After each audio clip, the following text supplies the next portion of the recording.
ओम नमो भगवते वासुदेवाय नमः। सभी एकादशी में मार्गशीर्ष मास की कृष्ण पक्ष की उत्पन्ना एकादशी का विशेष महत्व है।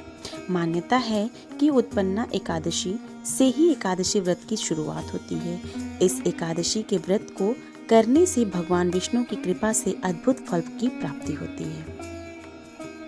एकादशी व्रत से कई लोग परिचित होंगे। प्रत्येक मास में कृष्ण पक्ष और शुक्ल पक्ष में 2 बार एकादशी की तिथि पड़ती है। पूरे साल में कुल 24 और अधिक मास होने पर 26 एकादशी पड़ती है। लेकिन क्या आप जानते हैं कि एकादशी व्रत की शुरुआत कैसे हुई? उत्पन्ना एकादशी से ही एकादशी व्रत की शुरुआत मानी जाती है। हिंदू पंचांग के अनुसार मार्गशीर्ष मास के कृष्ण पक्ष में पड़ने वाले एकादशी को उत्पन्ना एकादशी कहते हैं।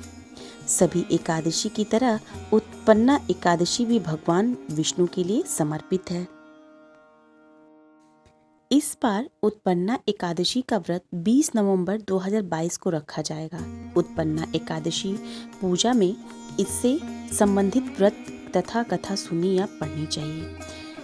उत्पन्ना एकादशी व्रत के बारे में आज मैं आपको बताने वाली हूँ। कैसे हुई थी उत्पन्ना एकादशी की शुरुआत?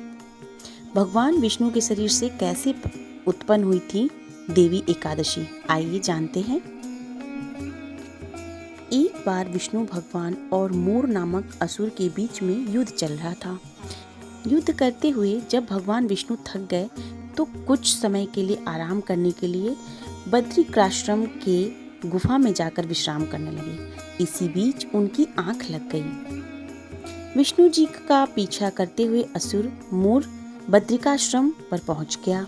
वहां भगवान को निद्रा में लीन देख उन्हें मारना चाहता था, लेकिन जैसे ही मोर भगवान विष्णु को मारने के लिए आगे बढ़ा, तभी विष्णु जी के शरीर से एक देवी प्रकट हुई और इस देवी ने मोर का वध किया। इस दिन मार्गशीर्ष कृष्ण एकादशी थी। ऐसे हुई एकादशी व्रत की शुरुआत। देवी से प्रसन्न होकर भगवान विष्णु ने उनसे कहा कि देवी, तुम्हारा जन्म मार्गशीर्ष मास के कृष्ण पक्ष की एकादशी के दिन तुम मेरे शरीर से प्रकट हुई हो, इसलिए तुम्हारा नाम भी एकादशी होगा और मेरे साथ तुम्हारी पूजा भी की जाएगी। आइए जान लेते हैं उत्पन्ना एकादशी का महत्व क्या है। उत्पन्ना एकादशी का महत्व शास्त्रों के अनुसार उत्पन्ना एकादशी के दिन जो व्यक्ति व्रत रखकर पूरी श्रद्धा और निष्ठा से पूजा पाठ करता है, उसके सभी पाप मिट जाते हैं और कष्टों से मुक्ति मिलती है। इतना ही नहीं, इस व्रत के पूर्ण प्रभाव से व्यक्ति को विष्णु लोक में स्थान भी प्राप्त होता है। तो ऐसे हुई थी उत्पन्ना एकादशी की शुरुआत। और क्या है इसका महत्व, वो भी मैंने आपको बताया। कैसे प्रकट हुई थी एकादशी, उत्पन्ना एकादशी विष्णु भगवान के शरीर से, ये भी मैंने आपके साथ साझा किया है। उम्मीद करती हूँ आपको पसंद